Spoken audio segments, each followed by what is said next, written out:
Most professionals believe something very simple about job searching. If you apply to enough jobs, eventually something will work out. So people open job portals, scroll through listings for hours, and start applying to everything that looks remotely relevant. 10 applications one evening, another 20 over the weekend, and before long, they've applied to 50, sometimes even 100 roles. But then something confusing happens. Nothing. No interviews, no recruiter calls, sometimes not even a rejection email. And when that silence continues, the natural reaction is to apply to even more positions. It feels logical. If the response rate is low, the solution must be volume. But over the years, after watching how organizations actually hire people, I've noticed something that many experienced professionals eventually discover the hard way. Applying to more jobs doesn't always improve your chances. In fact, once you reach mid-career, it can sometimes do the opposite. The reason has less to do with your resume and more to do with how companies evaluate experienced candidates.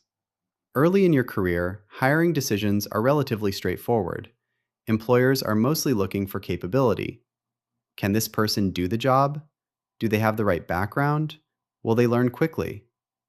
But once someone has 10 or 15 years of experience, the conversation inside organizations changes. Managers start asking a different question. Where does this person actually fit inside the company? Who will they report to? How senior are they compared to the rest of the team? Will they expect a promotion soon after joining? And how does their salary expectation fit into the structure that already exists? At that stage, the decision is no longer just about skills. It becomes a question of positioning. And this is where mass applications start creating an unintended signal. When recruiters repeatedly see the same profile applying to dozens of different roles across different companies, the candidate can start to appear unfocused, not unqualified, just unfocused.